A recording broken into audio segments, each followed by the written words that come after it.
Okay. Hello everyone.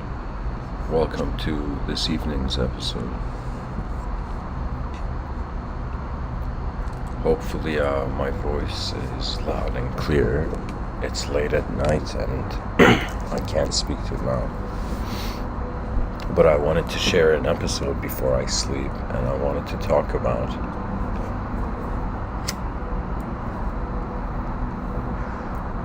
this idea that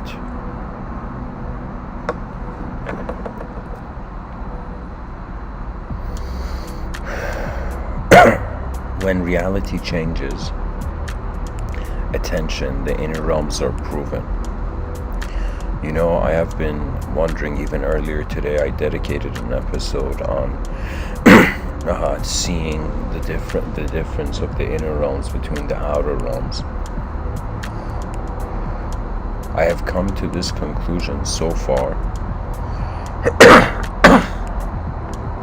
that in front of our eyes we can see an object,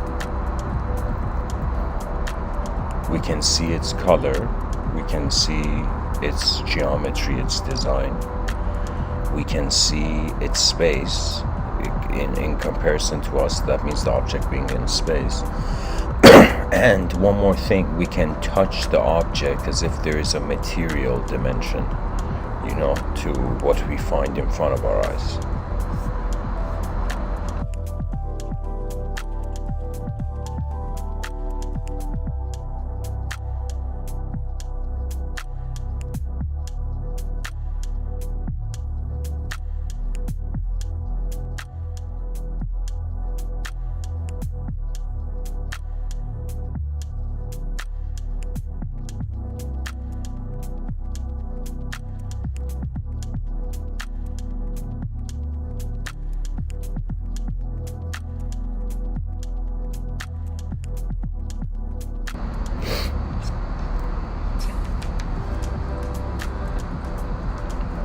I would say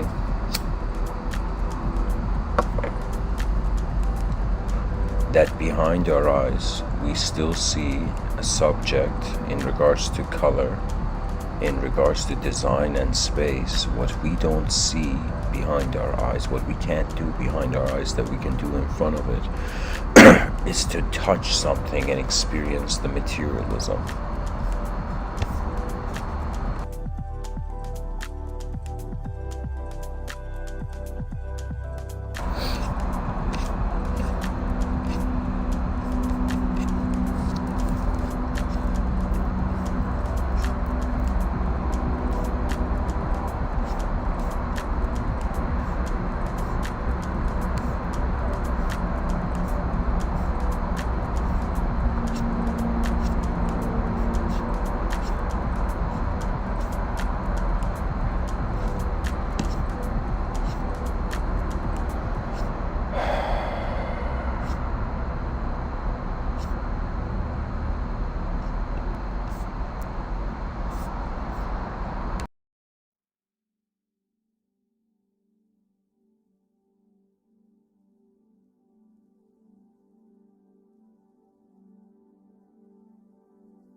Guys, whoever's listening, I think this episode's gonna be a long one. I'm feeling a bit nasally, and anyways, pretty much I've noticed that there is access to reality both in front of our eyes and behind our eyes. The reality we have access to behind our eyes, we're under the impression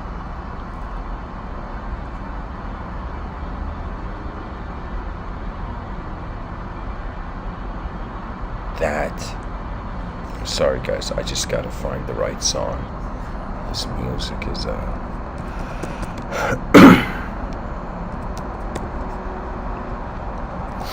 alright, I'm gonna find my favorite song on the planet.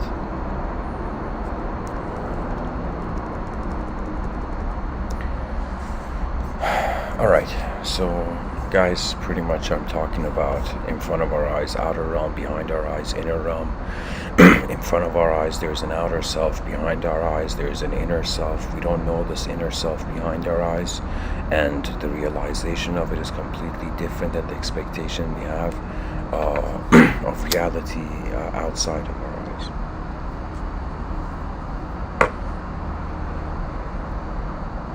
You know, I noticed that if reality is real, it has an influence on the experiencer in the moment. That means if there is, let's say a person finds themselves in a moment, or I got a better example.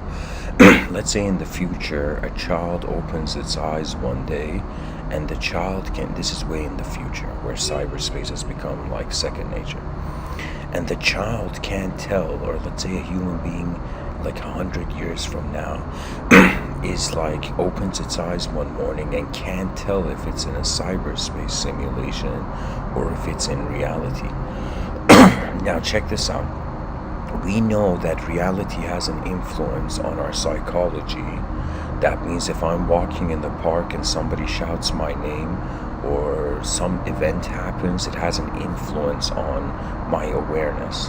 Now the interesting thing is, if a person was to close their eyes and remember a memory or visualize an event or visualize something happening, you would notice that the inner realms change our attention. And the key thing I'm trying to share in this episode, that if reality changes attention and the inner realms also change attention, the inner realms are real, but they are real in a different way than how we find the outer realms, right? So we're reaching a point as a species where the definition of reality is changing as our perception of the world is changing.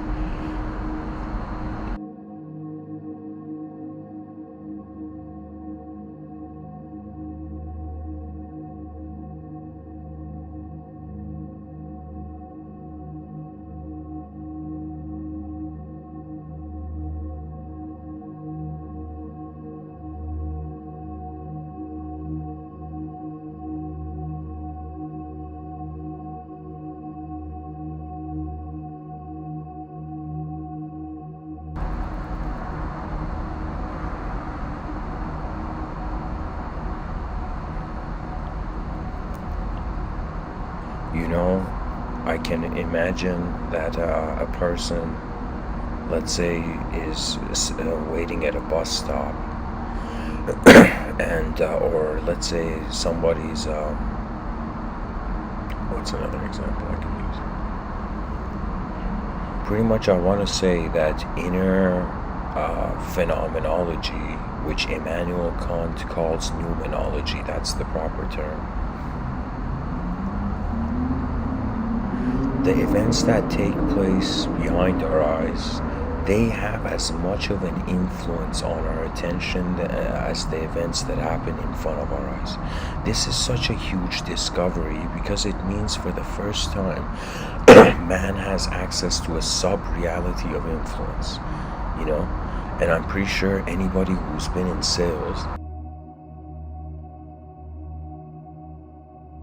has understood this, that you can share the most rational, the most clearest argument, let's say to buy a product, let's say you're a refrigerator salesman, and you just give the best presentation on and the most logically valid presentation on why a person should buy a refrigerator, and you show them the refrigerator and it's a next level refrigerator and it's a great deal, but then you see the person at the end of their selection, they're like, I don't like the color though.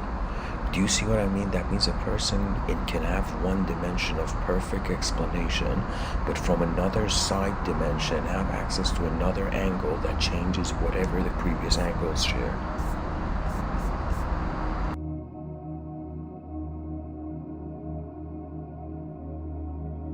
First of all, the world is incredibly big, and there's no way one person can talk about it just in one speech.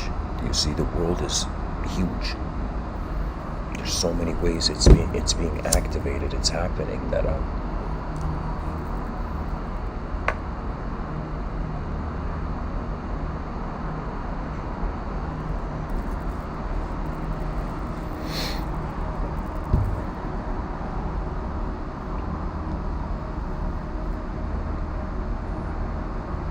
Right now I feel a slight sensation of the breeze. I'm on my balcony, giving this talk.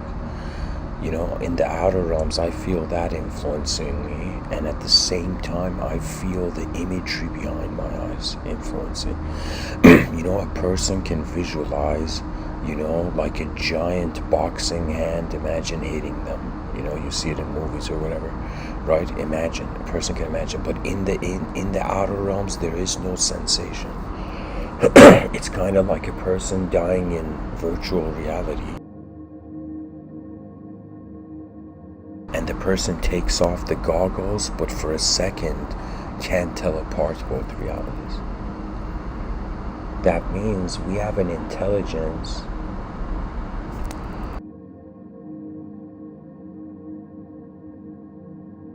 that whatever we're doing in the outer realms, we can suddenly shift and start piloting in our inner realms.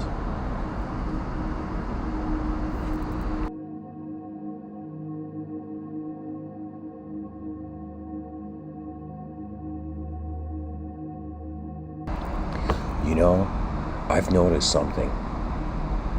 A person doesn't get emotional throughout the day unless something changes their inner realm. A person can start the day, let's say you start the day, as someone who's like, yeah, I'm pretty strong, everything's fine, and there's nothing wrong until an event takes place that changes you to yourself. So you see, a lot of people are being strong in the outer realms to others. When other things change, in tough circumstances, there's a lot of hidden heroes in society. But when it comes to the circumstance of our own identity changing, right, the person becomes emotionally instantly. That means it doesn't matter who you are. You could be a giant, like a very big person, physically big person, or a physically small person. Your inner realm will still end up reacting to how you have held it.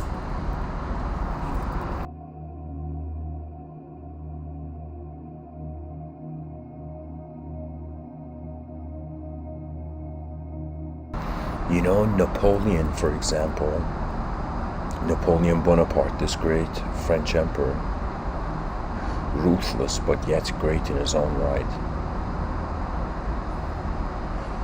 He pretty much took the empire and he made himself emperor after being exiled. And there was a moment where in Napoleon's history, people don't know this, but if Napoleon didn't have a brother, he wouldn't be alive, to make history. His brother was a politician.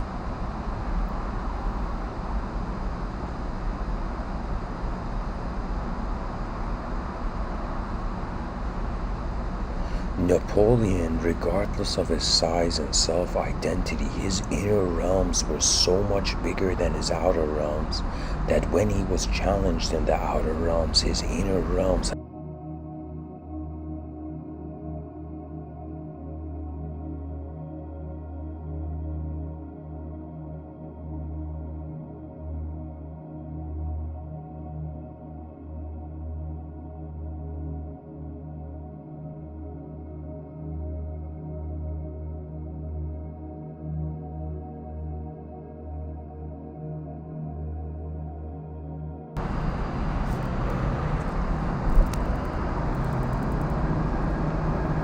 I think I've painted the example pretty well so far, but I'll just give one more metaphor.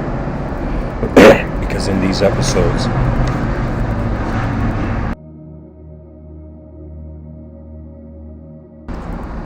pretty much I try to share as much imagery as I can in relaying the talk, then I free flow the talk at the end of it.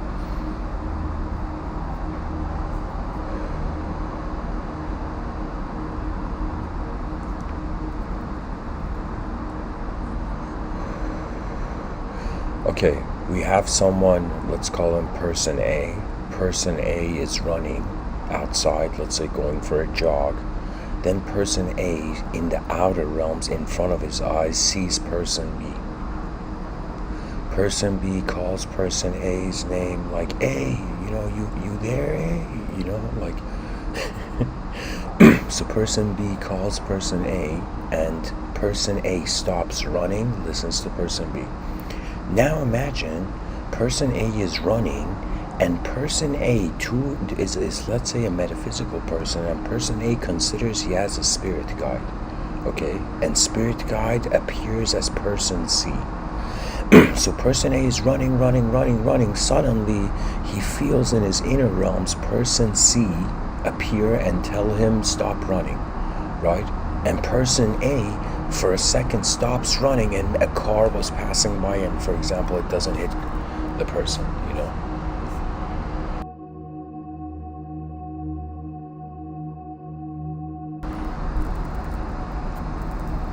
So in this example, person B in the outer realms, there was no doubt, instantaneous change. Person A in the person C in the inner realms, whatever that archetype is, you see there's pretty much physical archetypes and non-physical archetypes. And physical archetypes are non-physical archetypes that have become physical. That's a really good way of explaining it, to be honest. So, in our inner realms, a persona can arise, and in our outer realms, obviously, people have personalities. Now, this personality that arises in our inner realms, whatever event is taking place in your inner realms, my whole point with this episode is that if it changes, if something from behind your eyes changes your attention, that was in front of your eyes, that means what is behind your eyes is real enough to change the moment. You see, so we can no longer say imagination is not real. Imagination is as if our foot is through the door is in between the door of another dimension. And some beings have gone into that dimension, and some beings have not. And there's a huge struggle, a huge ideological struggle, because let me tell you, there is actually two paths to enlightenment. One path, the ancient wisdom traditions have shouted in our ear from the beginning of time. The other path to enlightenment is the extension of actually the yogic path, but it's on the other side of the coin. In yoga and Vedanta, and just pretty much the idea of meditation when it comes to the sadhu, the truth seeker, right? The truth seeker goes into stillness and silence, and in that moment finds a simultaneous observance of the inner and the outer realm, and then the being is freed from the inner and outer. But another way, that means one method was silence and stillness. We pretty much stopped moving, and we've noticed truth is moving, and then we realize it that way. Another way, this is my personal kind of maverick approach in this modern times. I was looking at the yogic path, and I'm like, if yoga says silence and stillness are the truth, and then movement and noise are the illusion, I have this theory that when we advance movement and noise, whatever illusion we're in, if we speed it up, it becomes inconceivable. If we slow it down, it becomes inconceivable. If meditation was an approach to slow down the illusion of reality to figure out truth, advanced communication, I would say, is or just communication. That means meditation and communication, see them as two fields of their own. In the middle of movement, one can attain a supreme stillness. There has been moments, guys, I'll be honest, in the middle of these talks, especially when they become fast-paced and the inner realms are moving quickly, I literally experience a moment where I am watching my whole moment involuntarily happen. Some people on the planet may have experienced involuntary writing. What that means is the person just picks up a pen, and suddenly all the ideas for a book are there in their mind, and they just write it down.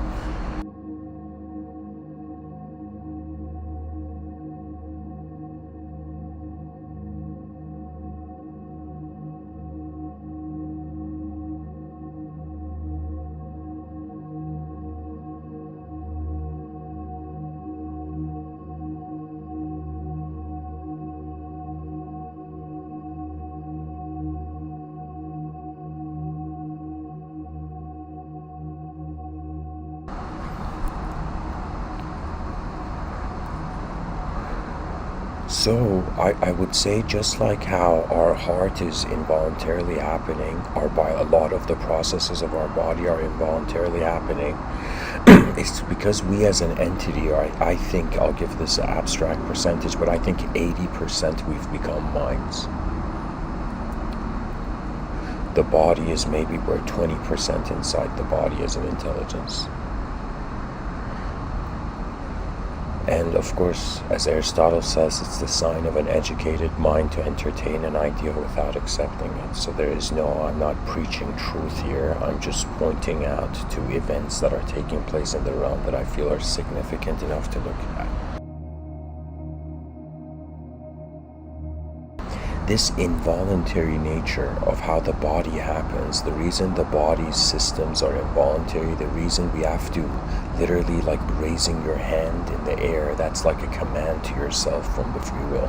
But a person doesn't have to instruct like their organs on a cellular level. We don't have to talk to ourselves, right?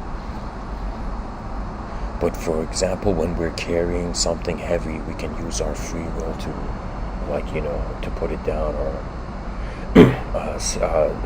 what do you call it? Contract our back muscles. This is something people should know, by the way. I think not a lot of people know. When lifting anything, any heavy object, you must make your back muscles and core muscles contract. That means pretty much your back muscles have to be very intense, and your core muscles, and then a person can literally lift way more than they normally can without the right posture.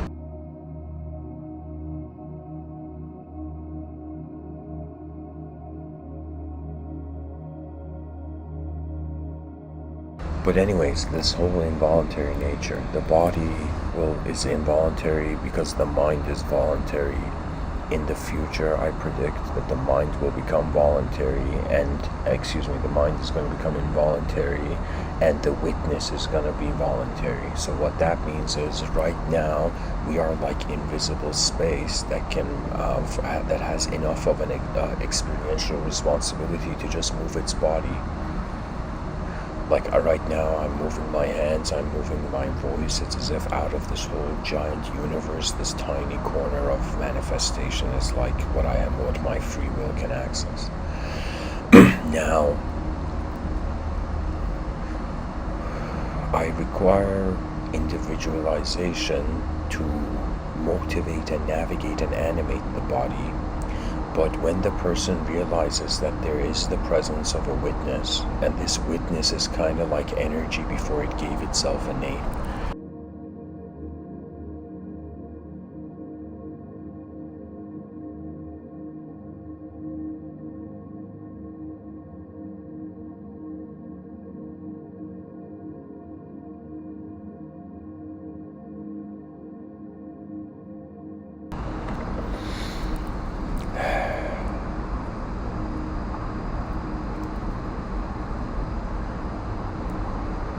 We are in two rooms that are being one room, and that is the whole confusion of the species. Again, just like we have two eyes that see the same, there are two dimensions that are being one moment. The mind is an unconditional dimension, total geometrical freedom. The body, I would say, is a conditional freedom. Only through the right circumstances it will feel free, but its freedom is short-lived. Pretty much everything we experience in this life is short-lived. Why? Because our sense of self changes.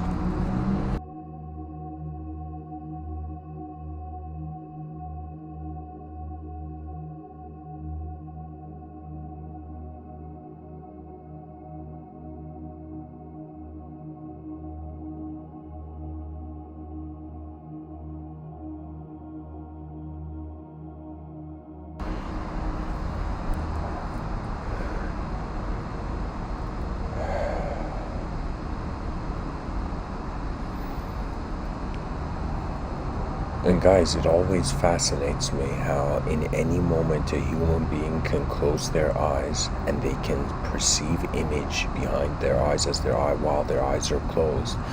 And that image requires no light. That means if you have closed your eyes and you can see an image, this is another evidence for the inner realm's reality. That means this is proof that how the mind is access to another realm.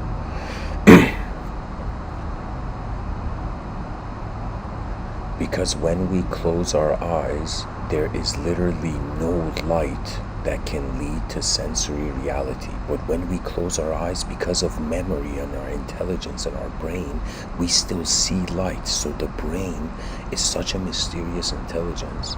Just like what we are, guys, is so strange that after we see something, right, its image remains with us. You know what it is? It's as if in front of our eyes, everything from the outer realms, the moment we see it, goes into the inner realms. Do you see?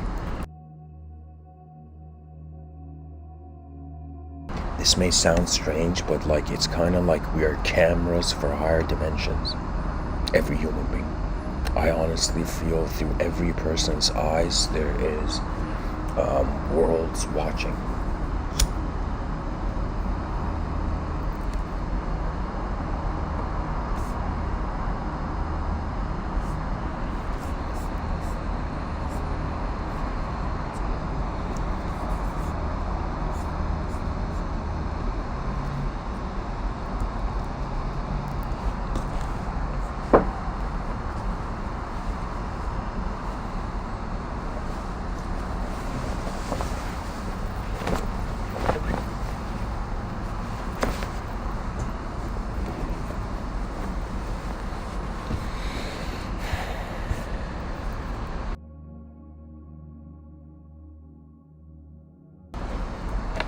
We have spent, I think most people have spent most of their lives adjusting to their outer realms and trying to survive in their outer realms. But hilariously, the way the world is going is in the future, robots are going to be doing all physical actions as much as possible, and human beings will be left to be the creators of new action. That means something that robots can't do. It's as if robots will get the job done, but robots cannot create jobs. So in the future, human beings, right now maybe we don't care. Right now maybe it's a sort of, the physicality of the moment, the individualism of reality is too much, right? But in the future, when robots are doing all the things that human beings are spending their time doing in regards to laborious activities, I think that's the term, like labor-based activities.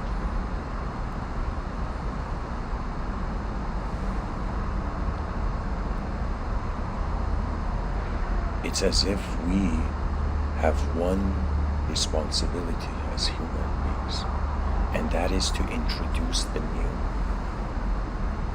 Everything else technology will do it for us.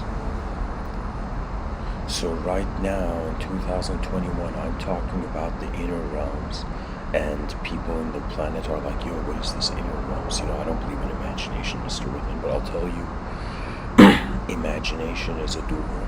And when you open that door, you find an unconditional freedom for attention to change the world instantly. The brain is literally teleporting, guys. Any word it hears, it teleports to that image. So what that means is if I say, guys, imagine somebody sets up a lemonade stand on the moon, right? People can instantly visualize that.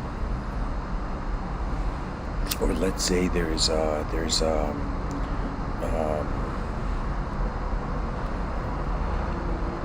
let's say there's a giant drill on the moon that's kind of drilling towards the center of the moon. Like, people can visualize that, right?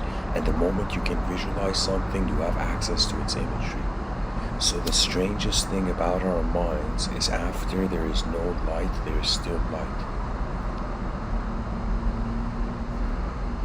And it's very complex. It's very hard to say because, I remember seeing in this survival show, I think it was Bear Grylls or something, this epic survival show, and this guy, pretty much he was showing how you survive in the desert, and at night in the desert there is no sun, and it's like there's a lot of plains. So in some sense it's very windy and very cold in the desert at night, and what you do to survive is you find all the rocks that all throughout the whole day absorbed heat, and you get them around and you kind of make yourself like a stone eater to kind of survive through the coldness of the desert, right? So it was as if the stone absorbs the heat the sun provides the whole day and slowly releases it, right?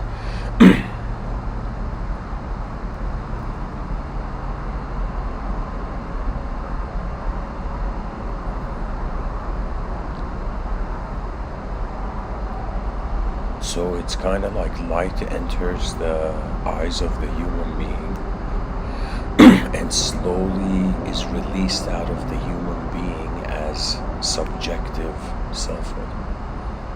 That means it's very hard to say that if we are the idea of self, or the idea of self is the reaction to light. Intelligence is so phenomenal that right now, in our ignorance, we're comfortable. You know, that means people don't realize how much more intense the world can actually be. You know, so many people seek truth, not realizing that truth can become dehumanized. That means there's levels of truth where I even had a moment like this. I'll share this with the audience. Guys, in 2015, one day I had a very strange experience, and I felt I was exiting the realm. I didn't feel like I was dying. I felt like I was exiting. Do you know how you find like a door and you can exit? It was as if on one day in 2015, in my inner realms, I had found a door, and I felt if I went through that door, I would not exist anymore. What I mean I wouldn't exist, that means a few possibilities. As if my consciousness completes its expression here, so literally my body becomes, it's as if the soul that was in my body, that was me, completes its journey, it leaves and the vessel remains. Another approach is the moment the person leaves the body, there never was a body, and that's the revealed reality is supreme. But pretty much it was a moment where I just felt I had found a door in my inner realms to leave existence. And right at the edge of that door, it was like a part of me wanted to just leave, but a part of me was like, I can't leave behind what my eyes have endured through. And it was just this very playful feeling of not going into the future too soon, because there's work to be done. And it gets really unknown. I mean, we don't talk about it. Human beings think it's cool to be hidden. You know how foolish we are now. Everybody should be revealing the hidden, because the more information we have, the more of the unhidden colossal problems we can tackle. The more of the hidden colossal problems we can tackle. That means to me, believe it or not, world peace, another way to see world peace is like information management.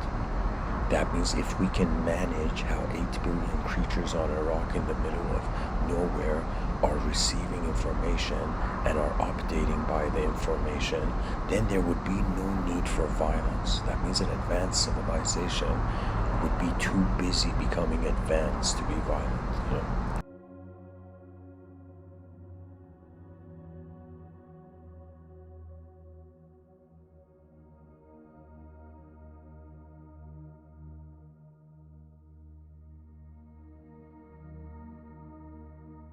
By the way, in this late night episode, people are welcome to ask questions or, share their inner realms in the chat section.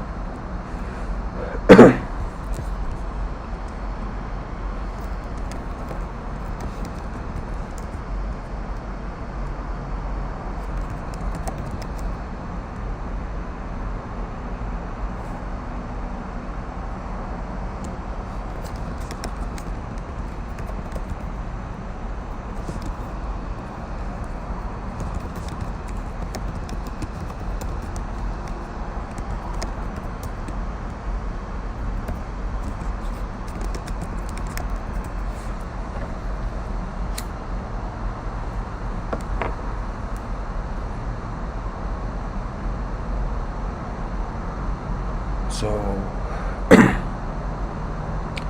let me see where I can go from here. So far, I'm saying that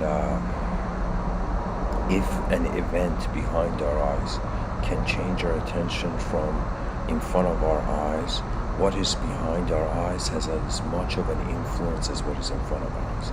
That means if somebody can say, imagine again, person A is going for a run and person B is like, hey, person A, and person A is like, hey, what's up? Like if person A can be influenced by a persona in front of the eyes, and if person A can get influenced by a persona behind their eyes, that means there is like, you know what it means? It means in one dimension we have 4 out of 4 access. In another dimension we have 3 out of 4 access. That means 3/4 of the dimension is real, as much as the outer ones.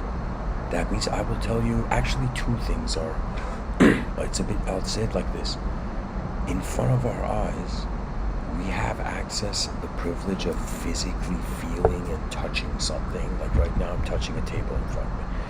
But behind our eyes, we don't have the privilege to touch an idea, but we have an ability to have the idea move against the laws of nature. That means this world gives us a vision of the realm. That means if we open our eyes, we see a world. The world in us is a certain way, and that becomes the starting point for our psyche to go into any other way. That means it's as if, like, imagine you had opened your eyes and it was emptiness. There was no world.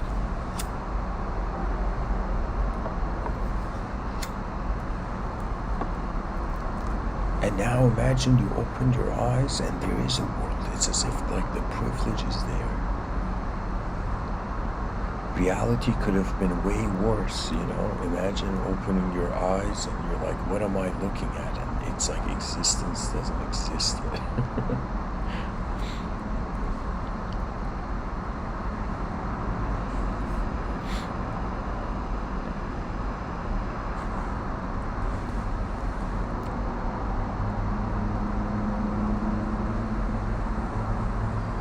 If we define reality as that which changes our attention, and in the inner realms our attention changes, and this creature is just literally following its attention, is jumping from moment to moment,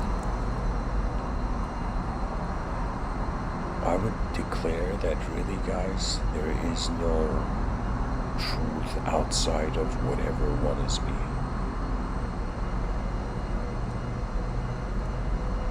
The ancients were so wise, they understood that if man stops trying to live in an illusion, he automatically becomes the truth. And the illusion of the world is that we all know it's a film that endlessly changes, but we treat it as if it's a photograph. You know, because it's very hard to say what emotions are in a long enough time span. So what I mean is, like, if the person wanted to know in like 10 seconds how they feel, right? Let's say in 10 seconds the person feels happy, so they're like, I feel happy. You know, but imagine you wanted to know how you feel, not in 10 seconds, but in 10 years. It would be a roller coaster, a ride of emotions until the last, until where we're cutting time, and then you know, the emotion, it's like literally just like how we divided something and turned it into units and extracted arithmetic out of breaking the singular.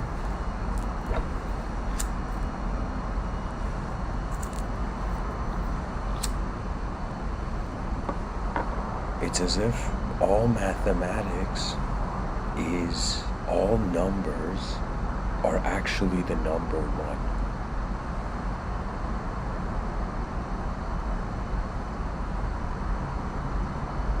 It's as if the number 2 is 2 dimensions of number 1. You know, it's like the number 3 is 3 dimensions of the number 1. Right? So what it means is it's actually like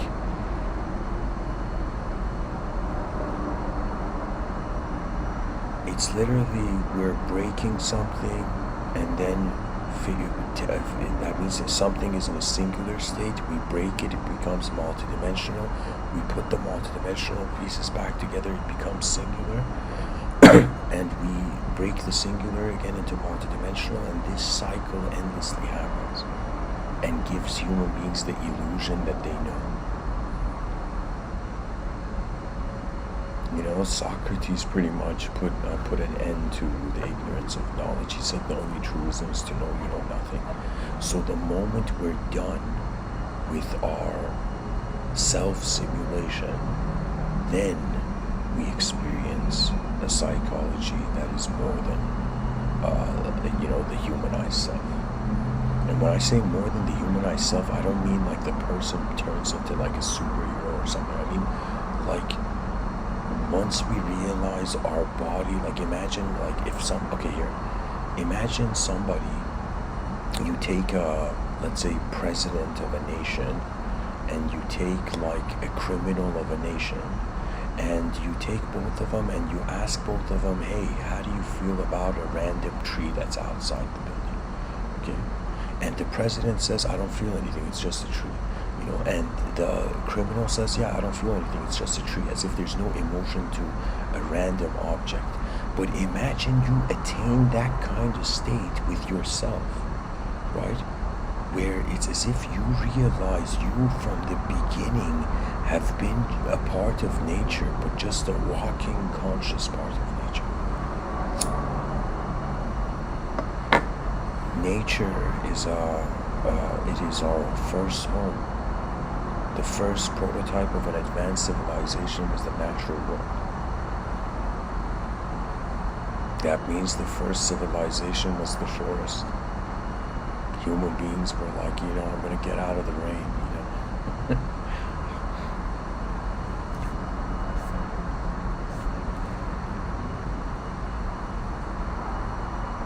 And I'm telling you, if a person treats their imagination, guys, or I shouldn't call it imagination, their inner realms, their subjective realms, their subtler planes of intelligence,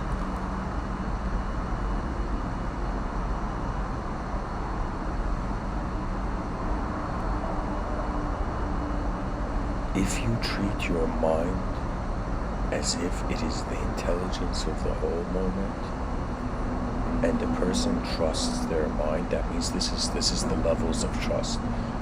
First, you gotta trust the known self. Most people have done this.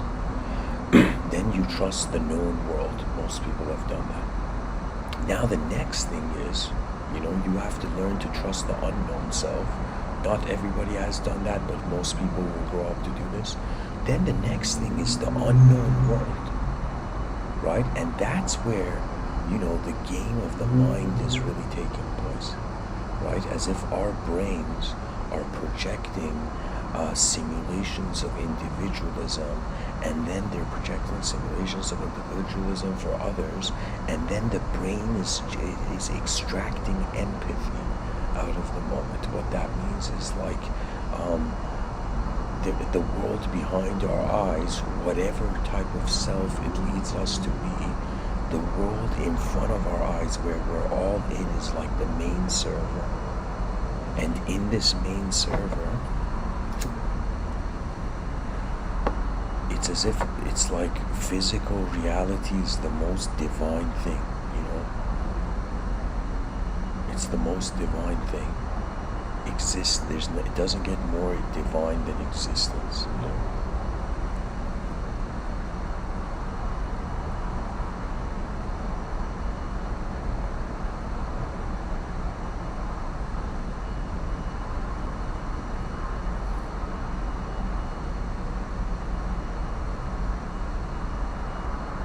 And it's kind of like, imagine an extraterrestrial in the future lands on Earth, and it's an enlightened, advanced, compassionate, kind extraterrestrial. And we're like, hey, extraterrestrial, how do you see us, human beings? And imagine the extraterrestrial says something like, I see human beings all living in one physical world, but each person never being in that physical world alone. So it's as if the extraterrestrial sees 8 billion creatures inside a hologram, inside an actual world. And if we didn't have the hologram, there would be no story, there would be no ethos to civilization. That means the illusion is like the mind's domain of movement. And the truth is the watcher of the mind. That means if right now I asked whoever is listening, what is it that is looking out through your eyes? Is it an object? Is it a subject? Is it a image? Right? Just take this in, that right now, if a person is aware they're an object, how can the awareness be an object?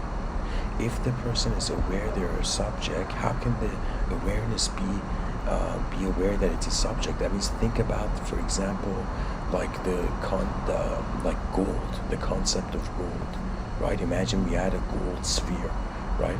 Now imagine gold became conscious that it's gold, right? The moment it would become conscious that it's gold, it cannot do it alone, right? So that means it's as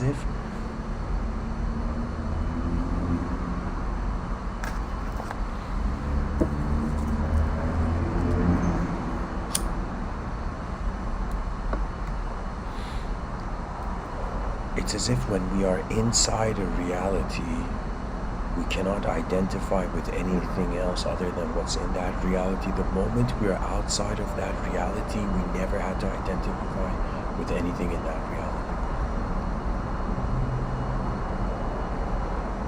And if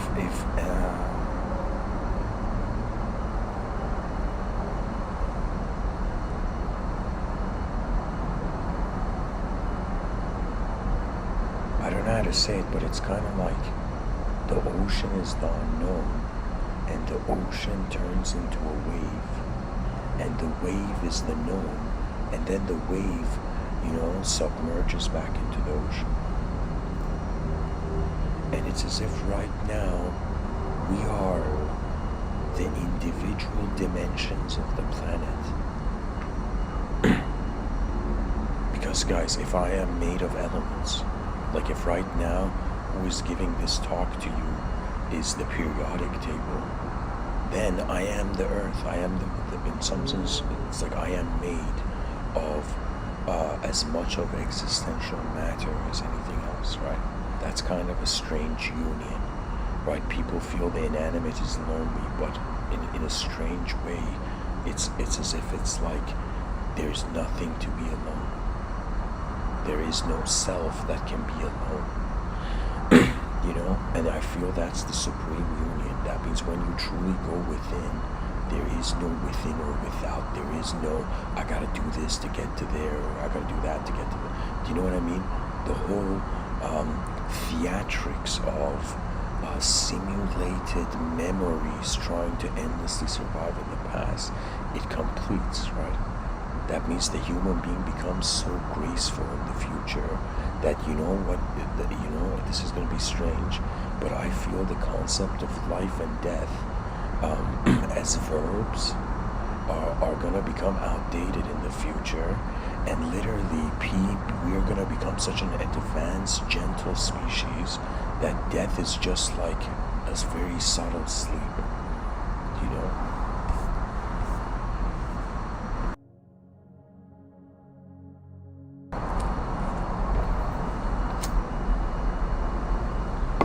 In this life, I had the privilege of, immigrating from one country to another. And I remember being 6 years old, 6 or 7, and my family was from Vancouver, from Iran, we went to Vancouver, my whole family. Now, I remember all my relatives, cousin, and all of them being in the Iranian airport as my family was about to go to Vancouver, And I just remember that feeling of the airport and of another country, and then imagine you come to a completely different location of reality.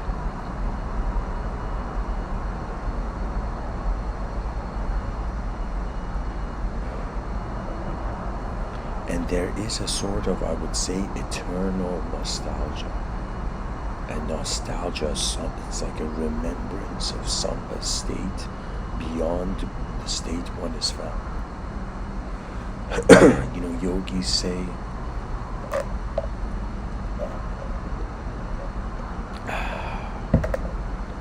in this life you gotta find your divine remembrance.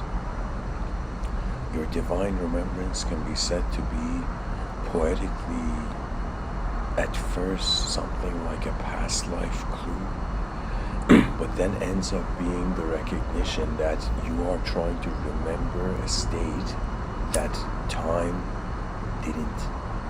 wasn't a concept yet.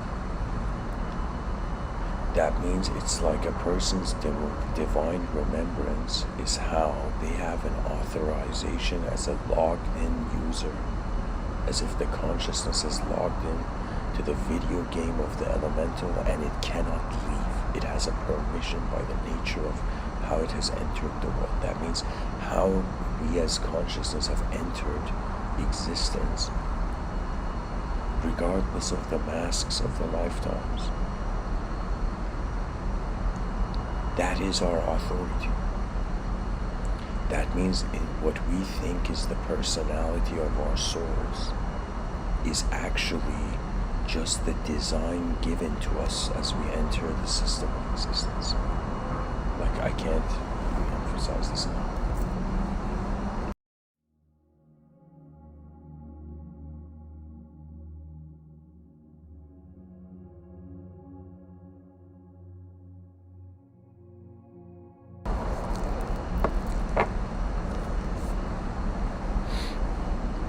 Behind your eyes, you can fly.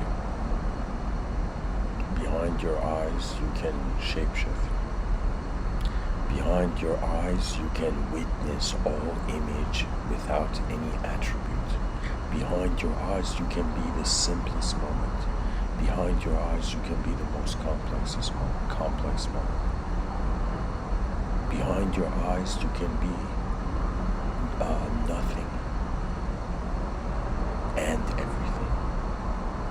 And that's the power of the inner realms. It's literally a pond whereby the nature of attention moving, a ripple is setting forth in this pond, and that ripple activates memories of different past selves.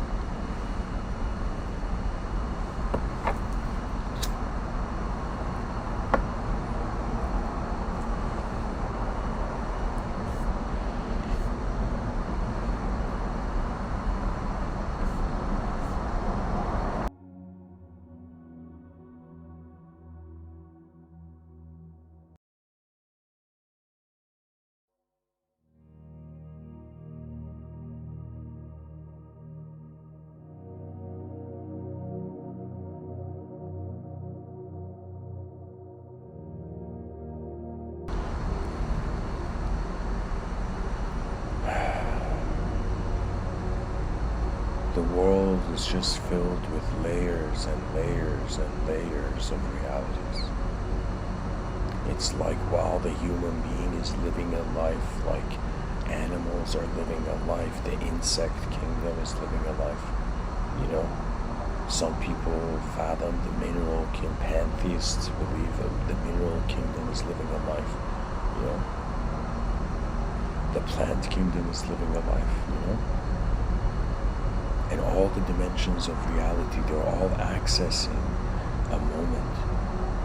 And it's remarkable because if energy if energy changed and then In the Big Bang Theory, through the Hubble telescope discovering background radiation, human beings theorized that the universe began at a huge state of heat, and then it cooled down. And during a couple seconds of cosmic inflation, or even less than that, in like less than a second, through cosmic inflation, endless type of matter, just appeared. Not endless, but a lot of matter appeared. So it's as if a universe cooling down is, the story behind the physics of our eyes. Now the thing is, if the universe is cooling down and we are saying somehow, alright, in this cosmological system, potential energy is becoming kinetic energy, and let's say potential energy appears appears naked to the naked eye. That means we can't see potential energy, but let's say we say physical reality is the effect of a universe cooling down and is the kinetic energy to the potential energy of whatever's intelligent here, right? Now, if we say who we are is the effect of a moment, we have literally denied the cause of intelligence to ourselves, right?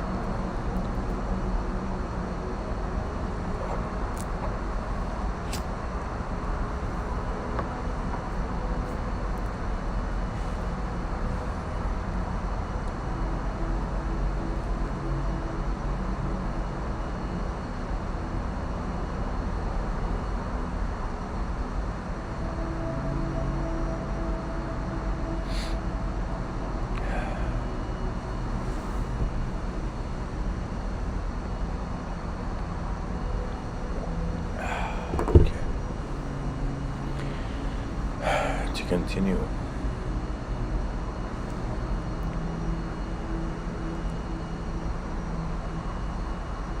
The world cooled down, and from the invisible space, visible sculptures appeared. If we say the sculpture is the effect of the transformation of energy, then the energy cannot be one or only its effect. So what that means is everything we're using to explain what is going on in the world is in the effect of it. It's as if when it comes to linear time, it's a sad story. Why? Because the cause of the world was forgotten. It is only beyond the dimension of time where truth is standing where man is. Shall the future smile again?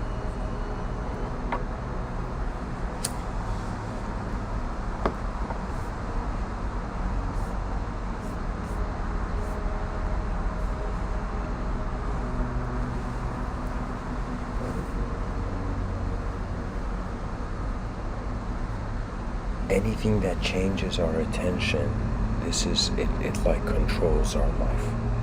Like for example, right now I'm smoking, that's control, that's a percentage of my attention.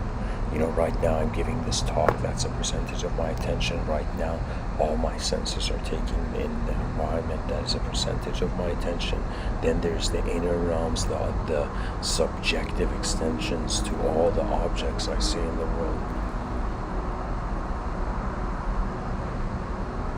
And through total interdependence of phenomenology and numenology, let me tell you guys what the end of the road is for humanity. The end of the road is the sky.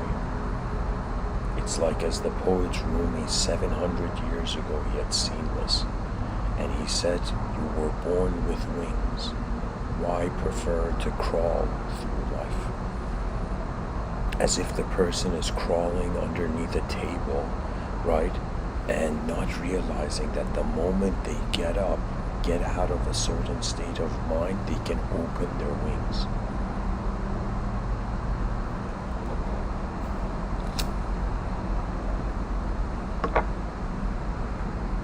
And a message is never the message, never the truth, the source of the message.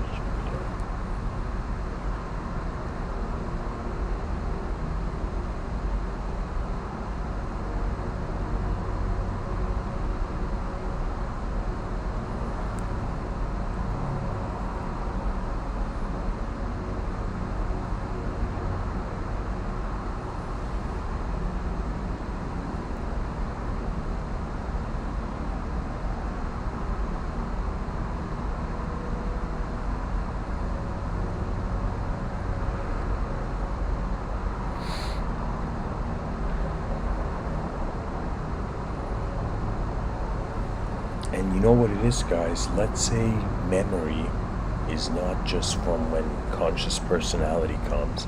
Let's say there's a genetical memory.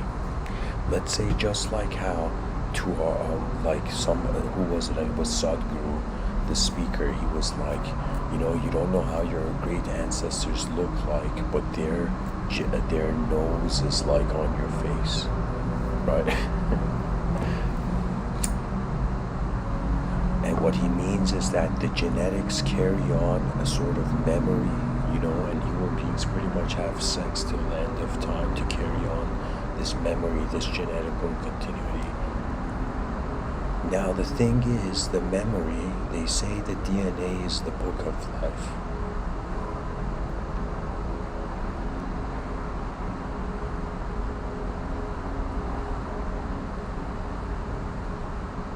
Imagine now a person doesn't have just genetical features of their ancestors, they also have personality traits of their ancestors.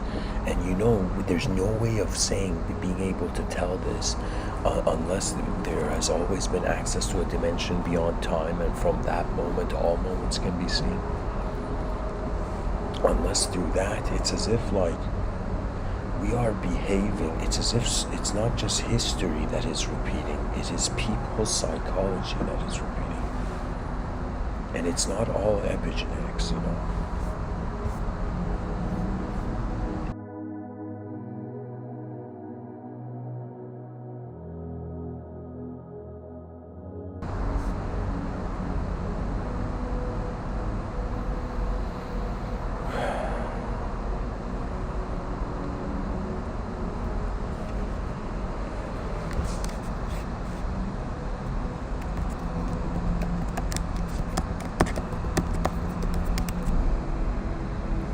I want to read some quotes for the audience.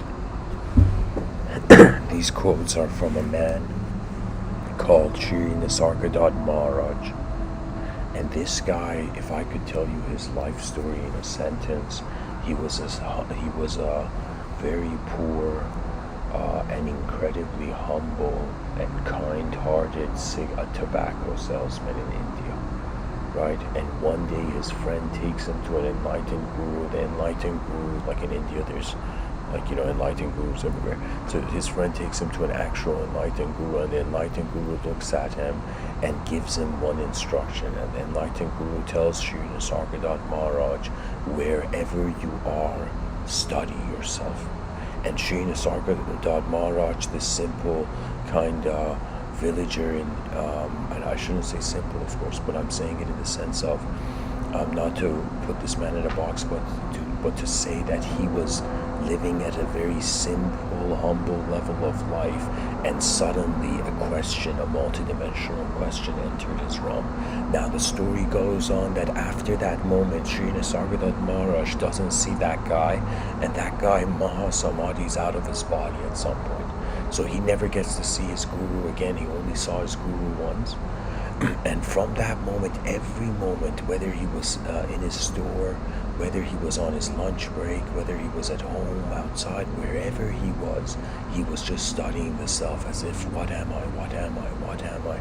And this mantra suddenly becomes unnecessary when you see in an instant the answer is. That is the secret of the cosmos. It is here before we were. That is the hint. That is the divine clue. Anyways, I'm going to go into this quote tunnel of this incredible human being called Sri Nisargadatta Maharaj. Realize that your world is only a reflection of yourself, and stop finding fault with the reflection. Attend to yourself, set yourself right, mentally and emotionally. The physical self will follow automatically.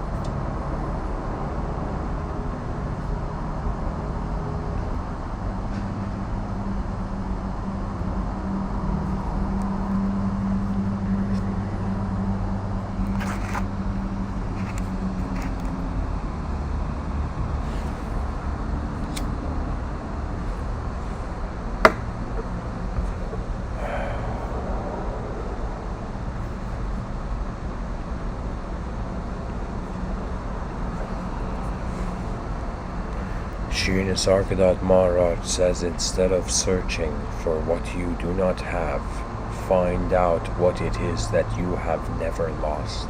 That means find some moment in your human life where there has been an intelligence that has never changed from the beginning of life till now. And what I mean is that's the invisible awareness that celebrates its birthday as the days go by, or suddenly checks its watch to see what the time is, as if before the person has looked at their watch to see what time it is. They're hovering in a reality, fragmented like an iceberg cut off from the bigger iceberg. Sri Nisargadatta Maharaj says, shift your attention from words to silence and you will hear. And I feel what he means is you will hear your inner ones. Sri Nisargadatta Maharaj says, when I look inside and see that I'm nothing, that's wisdom.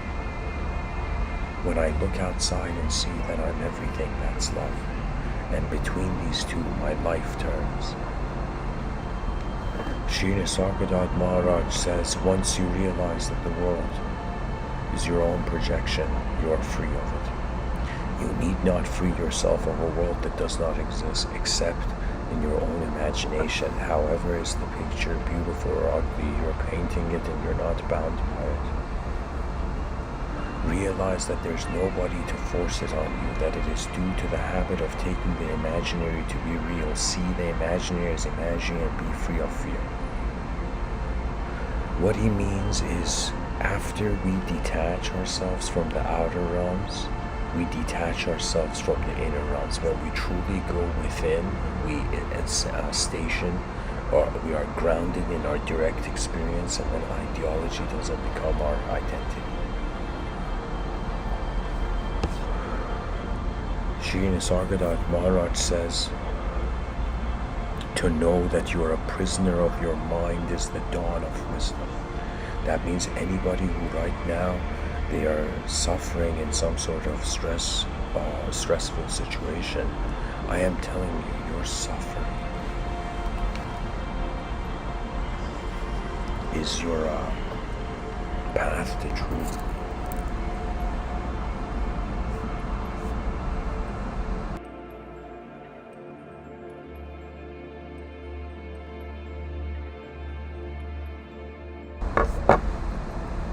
This is honestly an incredible quote. I'm going to post it here.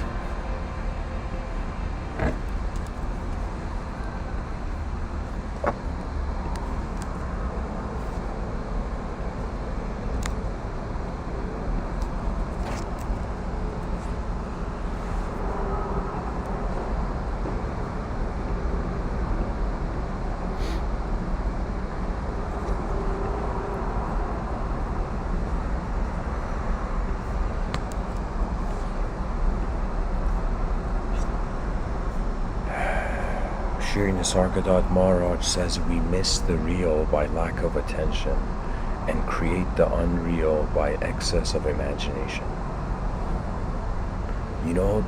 This is another way of saying, Sri Nisargadatta Maharaj saying, if Tony Stark enters the Iron Man suit and forgets that he is Tony Stark, he has to renounce the unreal. He has to renounce the Iron Man suit.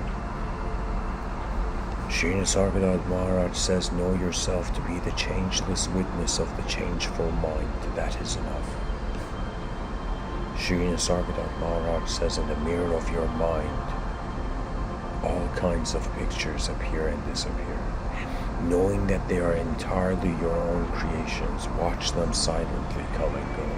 Be alert but not perturbed. This attitude of silent observation is the very foundation of yoga. You see the picture, but you are not the picture.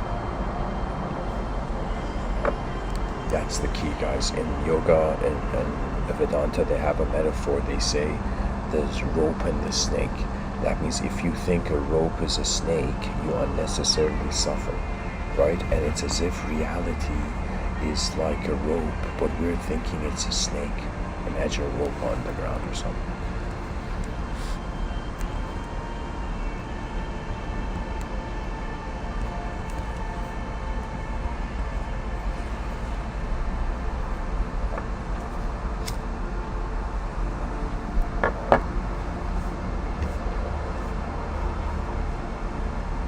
Shri Nisargadatta Maharaj says, once you realize that the road is the goal and that you are always on the road, not to reach a goal, but to enjoy its beauty and its wisdom, life ceases to be a task and becomes natural and simple in itself in ecstasy. This is what they call Satchidananda, guys.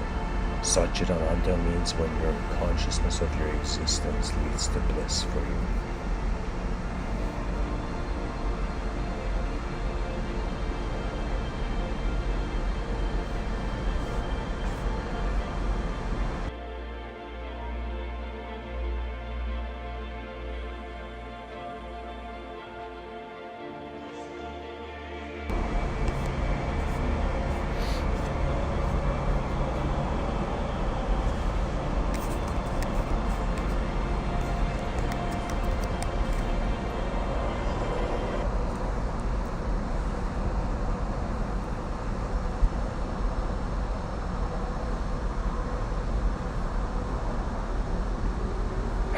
Shri Nisargadatta Maharaj says, once you realize, and I read that, he says, as you watch your mind, you discover yourself as the watcher. When you stand motionless, only watching, you discover yourself as the light behind the watcher. There we go. That light behind the watcher is a presence, it's not a personality. So for the first time, something that is not an idea experientially remembers itself out of duality into a singularity that is content with the void. What that means is, it's as if, it's like, imagine an individual can trust itself or distrust itself. Now imagine collective systems of intelligence can trust themselves or distrust themselves.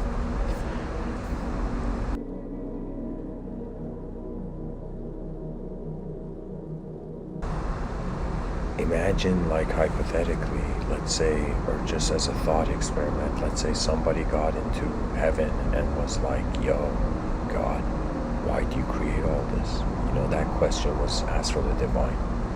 And then God looks at man and says, since when does art need an explanation? The world was made like artwork, but it is being treated like a calculation. And that is where, do you see civilizations being turbulent? People are actually kind of role-playing an inferior game of the species when a better game can be played. And that's the meaning of life, to figure out what is the most important game. That means out of everything that the person sees, what should their attention be on as an intelligent being, not as just an idea of a person in the world. Because I'm telling you, society will give you an identity if you don't give yourself an identity. That's how the world works. The world is alive in multiple dimensions, but we are alive to our mind in as far dimensions as we have explored. You know, a person, this is why I feel children don't get the proper education. They go into the world, they don't understand what it means to have an identity, so they identify with whatever they're exposed to, because people can't choose what happens to them, but they can choose where they go, where whatever happens to them, right? That means, like a mountain climber, that's a choice. The mountain climber went on the edge of the cliff and was climbing, you know. But what happens to the mountain climber? Let's say a bird hits it or something, or whatever, like non-fathomable happens.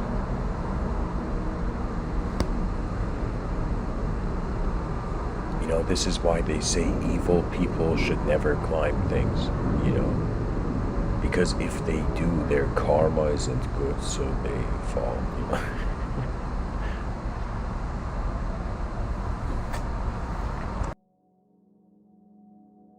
But guys, of course, this is all just abstract probability generation of what the world could be. There is no answer. There is no truth that could be, like, given, you know, like a physical gift. You know, the greatest gift is to polish the mirror. And so the species realigns with new reflections. Life is too mysterious and too big to be contained. And if the truth we seek is one that can be contained, it is not truth enough.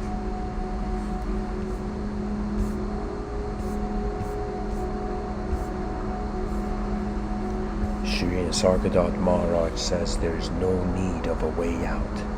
Do you see that a way out is also part of the dream? All you have to do is see the dream as dream. Wherever it leads you, it will be a dream. The very idea of going beyond the dream is illusory. Why go anywhere? Just realize that you're dreaming a dream you call the world and stop looking for ways out. The dream is not your problem. Your problem is that you like one part of your dream and not another. Love all or none of it and stop complaining. When you have seen the dream as a dream, you have done all that needs to be done. Guys, this quote is literally like the most brilliant language I've ever read. Like,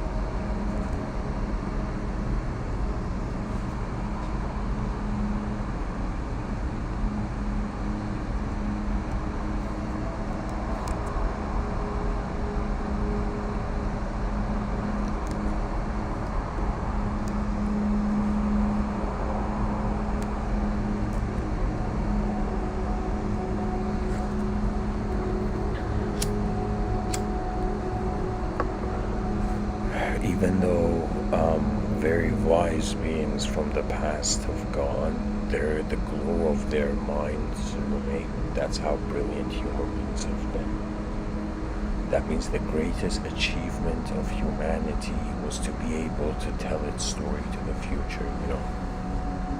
There should be a day where every person on the planet just celebrates every scribe in history. We should call it Scribe Day. You know, all scriptwriter associations and the filmmaking industry should all just like take this seriously, you know. Language, writing is of course an ancient technology. It's one of our I would say writing is the fastest, is like one of the most incredible ways to discover the time machine behind your eyes. The ability of attention to teleport as it looks at the geometry of the world and tries to see the whole picture. Shri Nisargadatta Maharaj says the ultimate point of view is that there is nothing to understand. So when we try to understand, we are only indulging in acrobatics of the mind. Whatever you have understood, you are not. Why are you getting lost in concepts? You're not what you know, you are the knower. And this is true, guys, you know. I 100% agree. It's just that the only thing where I would divert, my school of thought diverts with Shri Nisargadatta Maharaj, is that once you are the knower, there never was anything wrong with the simulation. So the moment you realize the truth, there was nothing wrong with the illusion. So the suffering was self-inflicted in a higher dimensional context. Shri Nisargadatta Maharaj says, what's that sound? I'm joking. Shri Nisargadatta Maharaj says, when you sit quiet and watch yourself, many things may come to the surface. Do not about them, don't react to them. As they have come, so will they go by themselves. All that matters is mindfulness, total awareness of oneself, or rather of one's mind. Shri Nisargadatta Maharaj says suffering is due entirely to clinging or resisting. It is a sign of our unwillingness to move on, to flow with life. That means anybody who's suffering, your life is happening too slow. You gotta speed it up. You gotta speed up your life, you know.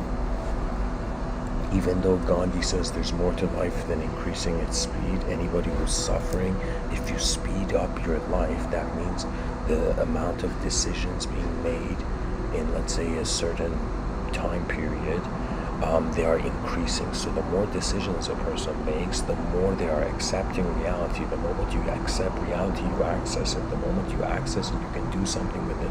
The moment you do something with the reality, you experience its karma.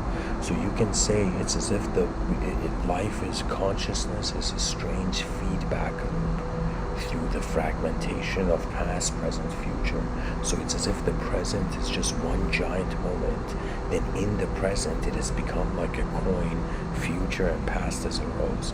The past has a relationship with the coin and alone by itself, and the future has a relationship with energy alone by itself. Right? The idea that our past and future have to be dependent, or the past and future are independent, that means our future could have nothing to do. This may be a bizarre idea, but our future may have nothing to do with us. It may be its own world, you know. That means one side of the coin is heads, one side of the coin is tails. So it's like in let's say side A and side B. In the side A universe, right, there's nothing that shows a side B universe, and in the side B universe, there's nothing that shows a side A universe. So literally, behind our world is the other world. And I feel the moment you realize that this coin is endlessly flipping in the void, it's as if that's when man stops betting on form. You see, because it's all about the honor of the witness within, and the witness within is unconditional. So that means there's the honor of a being that is not free, and then there's the honor of a being that is internally free. A being that is internally free, their honor can arise at any moment, and in some sense, if they do something dishonorable, or if they experience dishonor, they somehow move towards the honor. But if you are not free in your inner realms and you act honorable or you act decent, you'll see it's impossible. Because ultimately, what happens to us comes down to how we have accepted the moment.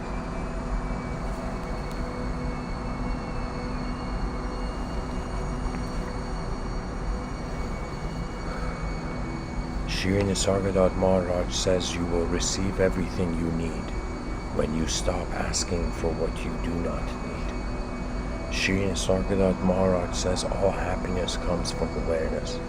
The more we are conscious, the deeper the joy. Acceptance of pain, non-resistance, courage, and endurance, these open deep and perennial sources of real happiness, true bliss. And courage means you're in a world once. Take a good look at it. That's all courage means.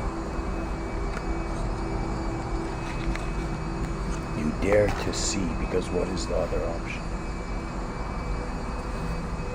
And guys, I have no idea what this sound is. It's just like... This sound is from the environment.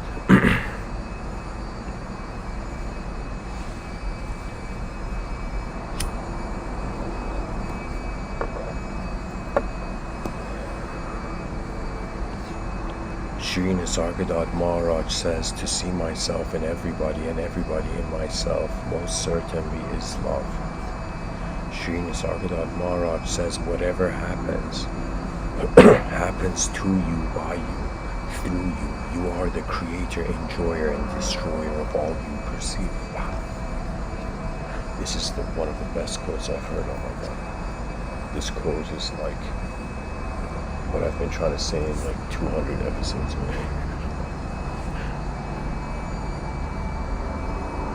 Guys, I'm going to look into this. I'm going to go into this quote because it's too important not to. So this quote by Shri Nisargadatta Maharaj, he's pretty much, imagine you're like someone there and you're listening to Shri Nisargadatta Maharaj, and you're like, hey, or let's say you've gone to Shri Nisargadatta Maharaj and you're like, hey man, what do I do with this world? Like, I seriously don't know what I should do with this world, even what truth is to even search for it. And Shri Nisargadatta says, whatever happens to you, by you. He's saying because there is karma, there is no one else who can put the key into the door and unlock your intelligence. Only you can do it because it's your karma. Other beings may try to somehow throw mirrors into your universe to kind of accelerate your own self-inquiry, but I'll tell you, it's like you open the door to your mind. Nobody else can. Others can just say there's a door, that's all that I can do. Shri Nisargadatta Maharaj says there is only life. After he says whatever happens to you by you, he also says through you. Just get that idea. Something we are doing is also happening through us. As if my mind is moving through my body right now. And my mind is creating the idea of the body as well. So something that's creating is also moving in its creation. And then Shri Nisargadatta Maharaj says, you are the creator, the enjoyer and destroyer of all you perceive. He's saying that from the beginning of your life, there has been a watcher that has seen the creative dimensions. When he says enjoyer, he means there has been a watcher, an invisible watcher, attributeless watcher, that has been watching how things have been maintained and enjoyed. And he says, and destroyer of all you perceive. That means we are the angel of our own death. We are the awareness that is there when we are exiting. And so it's another way of saying that the mind, we are not the mind, and when you can watch the mind, you are watching how the body's subjective context is ever changing, but you are not the world. So that would be a really what Shri Nisargadatta Maharaj is talking about. Is kind of like truly beyond the language threshold. Usually when I give talks, guys, I try to keep people, I want this human honor to be established. I want where in the future, anywhere in the cosmos, they hear the idea of human, it becomes the most, greatest pattern echoing in the universal sector. The eyes of man open and close, which means the world can endlessly have a new way of being seen. Shri Nisargadatta Maharaj says there is only life. So that quote finished. He says, this is another quote, he says there is only life. There's nobody who lives a life. Wow, goosebumps,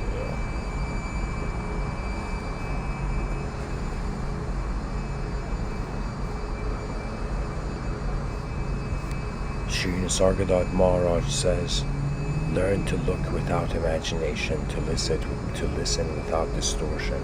That is all. Stop attributing names and shapes to the essentially nameless and formless.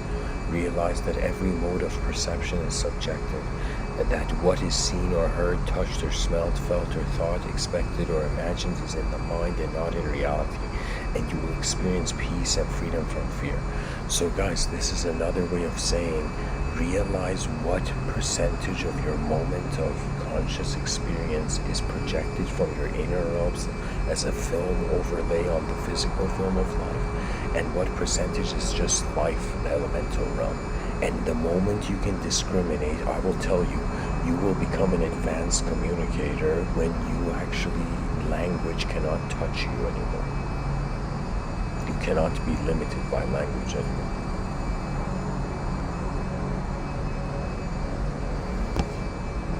Shri Nisargadatta Maharaj says you cannot change the course of events, but you can change your attitude, and what really matters is the attitude and not the mere event. Shri Nisargadatta Maharaj says if you seek reality, you must set yourself free of all backgrounds, of all cultures, of all patterns of thinking and feeling. Even the idea of being man or woman or even human should be discarded. The ocean of life contains all, not only humans. So first of all, abandon all self-identification. Stop thinking of yourself as such and such or so and so, this or that. Abandon all self-concern. Worry not about your welfare, material or spiritual he says, worry not about your welfare, material or spiritual. Abandon every desire, gross or subtle. Stop thinking of achievement of any kind. You are completely here and now. You need absolutely nothing. Shri Nisargadatta Maharaj says the problem is not yours, it is your mind's only. Begin by disassociating yourself from your mind. Resolutely remind yourself that you're not the mind and that its problems are not yours. And guys, keep in mind, yoga treated the world like a dream, so using the mind was seen as being caught in the illusion. I'm on the other hand saying the mind is a technology, it's an Iron Man suit. If we go and get stuck in it, of course it's an illusion, we gotta get out. But if we use it and then get out and then use it whenever we need, right, as if it's like a sword that we keep sheathed, we only bring it out in battle when we require. You see? So I am telling you, if we perceive the mind as a technology, we stop identifying with the technology. We only identify to the degree that we use it, you know. Shri Nisargadatta Maharaj says it is always the false that makes you suffer. The false desires and fears, the false values and ideas, the false relationships between people. Abandon the false and you're free of pain. Truth makes happy. Truth liberates. Wow. That's the beauty of life. Our eyes are our greatest teacher.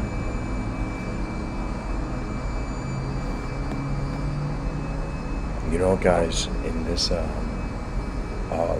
YouTube effort, pretty much Project Mr.Within's Gift is my attempt at trying to bring into fruition the legend of the castles in the sky. And I'm a person who I've come up with a model for civilization.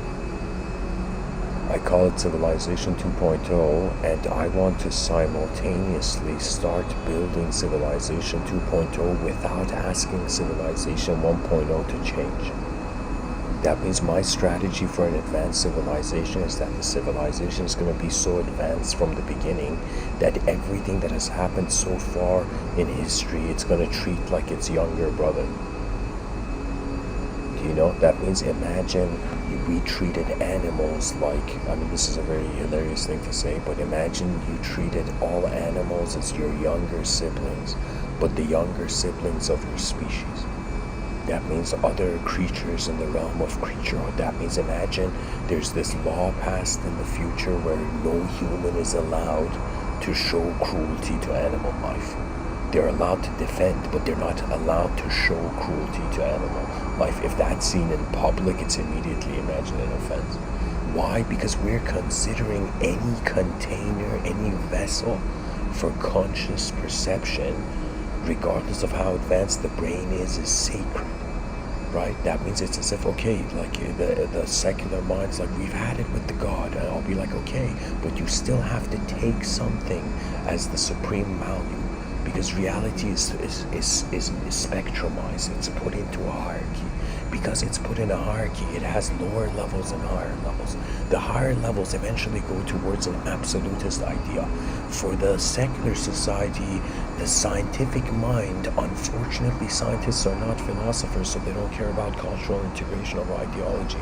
So in some sense, what is taking place is that the secular society has exiled itself from an ethos through an ignorant reaction to the concept of an intelligent universe. You know, the universe doesn't have to be, it doesn't have to have the personality of words on a piece of paper, but the universe can be intelligent. You know? There's something known as Spinoza's God. This is the God that Einstein believed in. And Spinoza's God was not an ideological God. It was how everything that was happening was the intelligence of the one thing that's in the womb of reality. Some people call it God, others call it life or cosmos. You know, it's like, what else can you call it? It's like we're an ant on a planet being like, yo, should we define the whole planet based on our anthill? Like,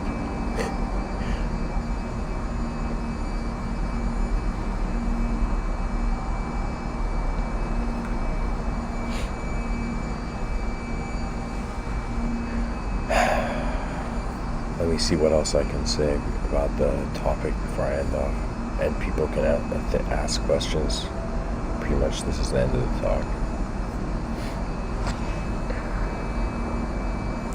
You see, guys, pretty much I'm saying if something in front of our eyes can distract us and change our attention, if we close if something from behind our eyes distracts us, it had as much of an influence as something real would, right?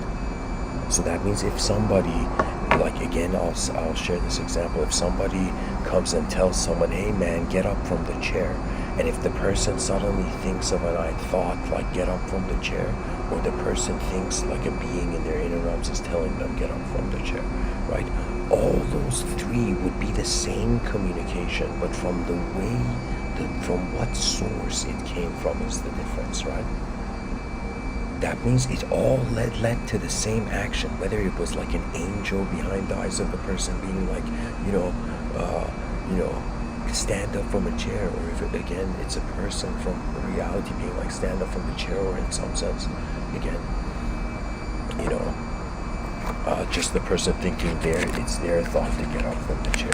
We are right now in an era of human living where people are owning ideas. Literally, like I remember in my youth, I would play and I would capture butterflies in plastic bags, and it's such a fun thing to try to capture a butterfly, but it's really difficult. At the same time, it's unnecessary too. But I'm telling you, like, I would release the butterfly afterwards, but just the feeling of being able to catch it.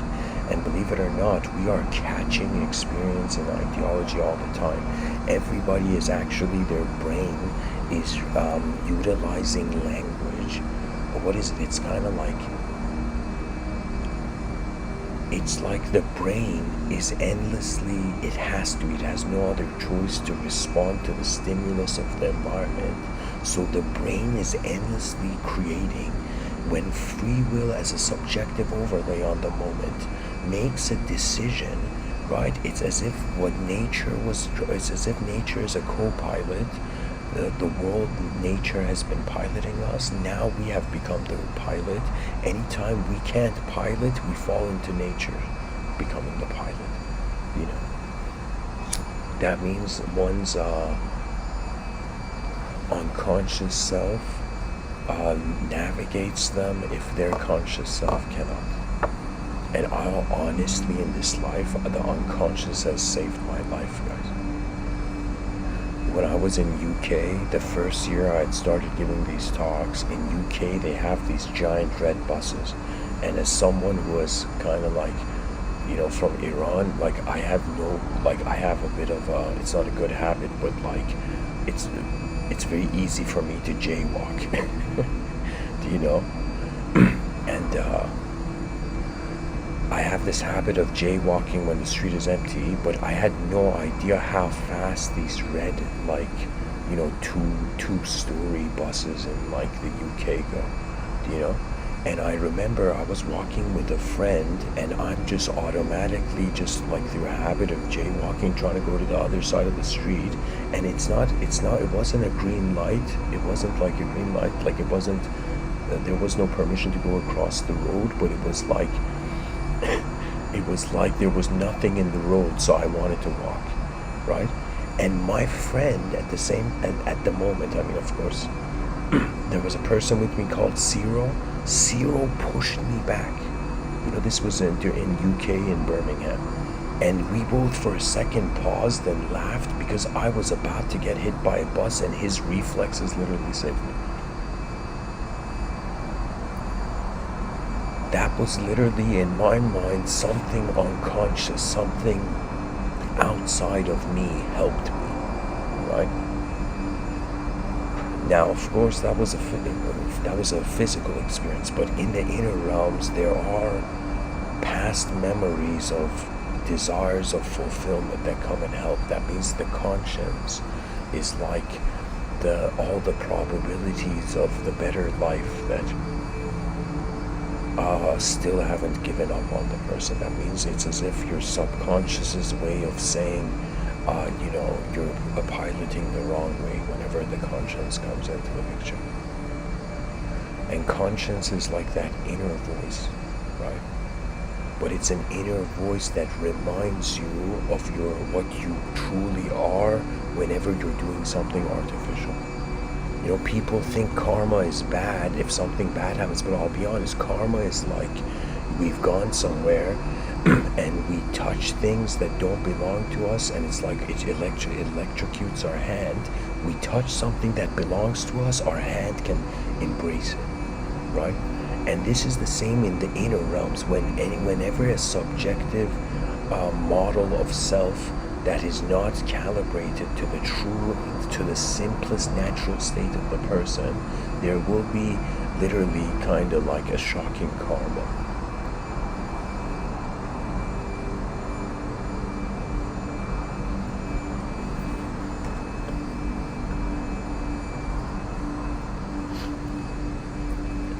Our attention is the most important thing. If somebody, who was it? I think it was Elon Musk in an interview. He said if they make you ask the wrong question, I don't know if it was him or not, but it was like I heard it from somewhere that if they make you ask the wrong question, they don't have to worry about your answer. If they make a species feel it is just the real in one dimension, it misses out on its multidimensional birthright. An advanced civilization is as far away as our attitude can change. And attitudes can change in an instant.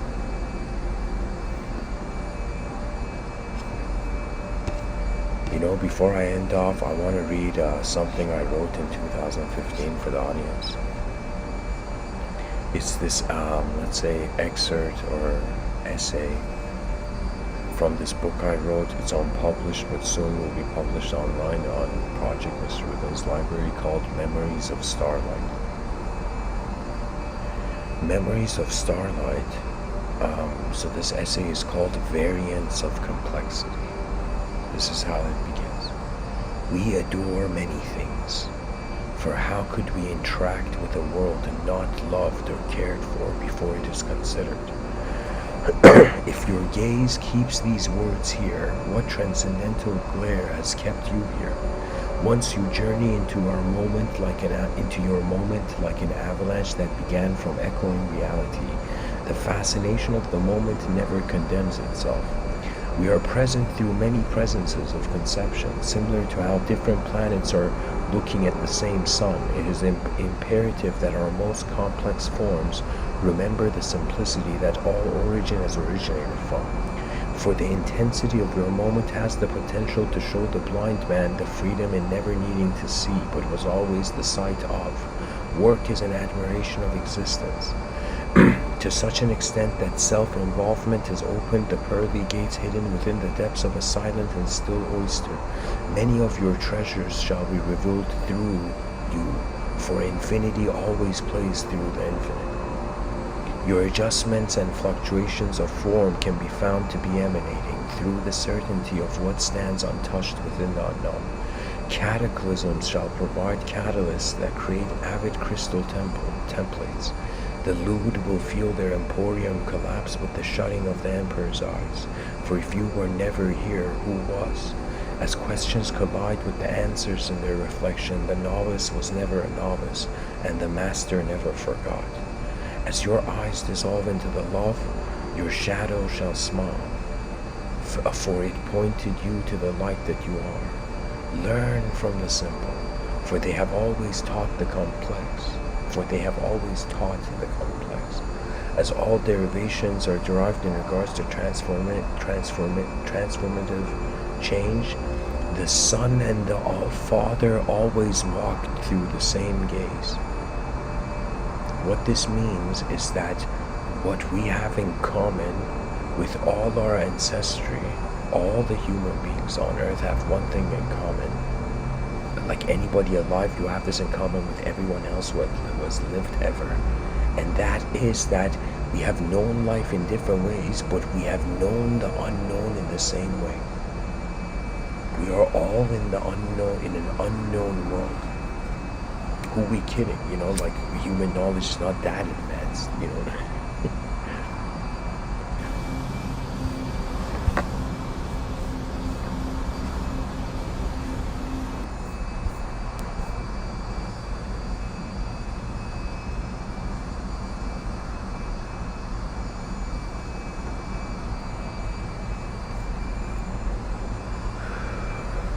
I'll read another essay before I end off. It's titled Work That Needs to Be Done.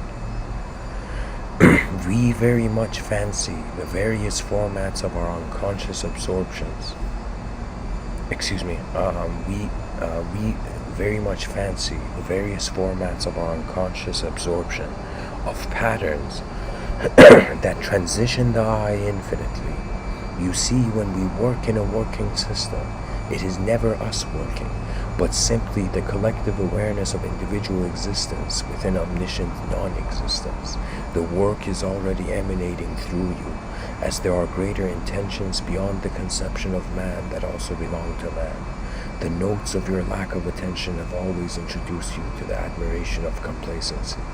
Your involvement is your purpose, for life never needed individual interpretation.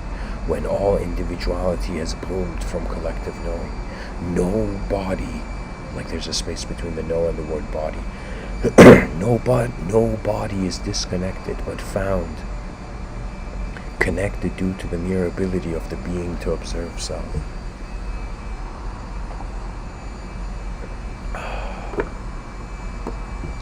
Your work belongs to you as you long for it, for your work emanates through you to provide a moment of exploration for all beings. The observant form, once at its peak excitement, begins to confront more than a shaped mind, and very adhesively remembers the Druid's overlook. Rise to the sense of facility that is self-facilitated, for when a mirror becomes your boss, your freedom never needs to be distant. All forms of work formlessly, for the ability of the being was always present through such termable experience. Let your ideas find the stream that through which they become their own greater direction, heading towards a new ocean of experience, present through the blossoms of a greater self-awareness to collective intelligence. Directly experience yourself. All other paths are games paved by other players. For once your authenticity has reminded you of the gaze of the cosmos you are, the work has already been done. That means the moment whoever you are listening to me, you realize you're the individual and the collective activity is inseparable. Remember, the moment you realize you're the eyes of the universe that is conscious of itself, the work has already been done. And my twin brother, in a novel he wrote, he created a character. In this fantasy novel he wrote, he created a character called Dawn Eye, and this character has this saying where he says, "Fear nothing and love all." I don't see any greater algorithm for the fastest detour towards an advanced civilization.